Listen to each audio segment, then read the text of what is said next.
জুলাইয়ের যে মহৎ বিপ্লব, সেই বিপ্লবের খুব বড় একটা জিনিস হচ্ছে যে আমরা রাষ্ট্র সংস্কার করতে চাই এবং সেই সংস্কারটা আমরা করছি সব মিলিয়ে। কিন্তু আমাদের যেটা হচ্ছে যে আমরা কিছু কিছু দেখছি যে এমন এমন কিছু কাজ হচ্ছে যেই কারণে মানুষ ভাবছে যে আমাদের বিপ্লবটা কি বেহাত হয়ে গেল কিনা। এবং বিদেশিরা যারা দেখেছিল যে এমন একটা বড় বিপ্লব যেখানে মেয়েদের পার্টিসিপেশন ছিল অভূতপূর্ব, সেই বিপ্লবটাও কি বেহাত হয়ে গেল। ওরা ভাবছে ওদের মতো করে যে বেহাত হলো কিনা, আর আমাদের এখানে যারা যারা আমরা পার্টিসিপেট করছি তারা ভাবছে যে আমরা আমাদের মতো, মানে আমাদের হাত থেকে বেহাত হলো কিনা। বেহাত হয়নি।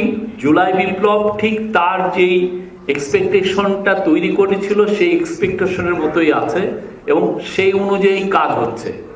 আপনারা হয়তো সরকারে থাকলে আপনারা মনে করেন না যে যেই জন আকাঙ্ক্ষা নিয়ে আমরা যে এই বিপ্লবটা করলাম, যে গণ অভ্যুত্থানটা করলাম, সেই জন আকাঙ্ক্ষার বাস্তবায়ন হচ্ছে কিনা।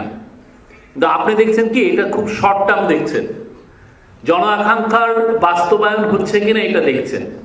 তো আমরা দেখছি যে আমাদের এবং আপনাদের অনেকে ইম্প্যাশন হয়ে যাচ্ছে যে 5 মাস হলো এমন কি ভালো কি কাজ হয়েছে, আমরা যেই যা চাচ্ছিলাম সেই কাজগুলো কি হয়েছে কিনা।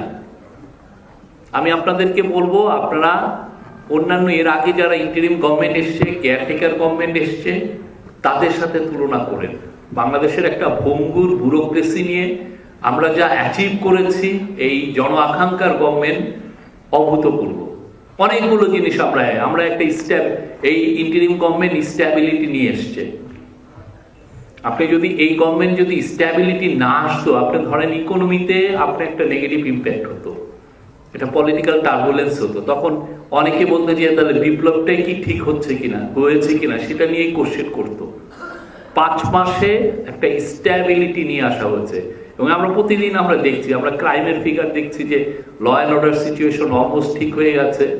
আমরা অন্যান্য যেগুলো ফিগার আপনি পলিটিক্যাল প্রোটেস্ট দেখেন ঠিক আছে, দুই একটা ব্যর্থ হচ্ছে এবং সেটার জন্য আমরা স্টেটমেন্টও দিচ্ছি। কিন্তু ওভারঅল আপনি যদি দেখেন সারা দেশব্যাপী, এবং আমি আরো রুরাল এরিয়ায় দেখছি যে আমাদের ক্রাইম বা অন্যান্য যেগুলো পলিটিক্যাল যে সিচুয়েশন পুরো স্ট্যাবল। এবং এই স্ট্যাবিলিটিটা আমরা যারা কমিউনিকেশনে কাজ করি আমাদের জন্য ইজিয়ার হচ্ছে বাইরে মেসেজটা পাঠানো। আমি খুব বীর দর্পে ইন্ডিয়ান সাংবাদিকদেরকে বলছি যে আপনারা আসেন, এসে বাংলাদেশটা দেখে যান, আমরা কি বাংলাদেশ তৈরি করছি।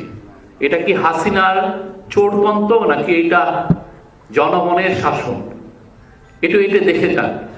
এবং অনেকে আসছেন।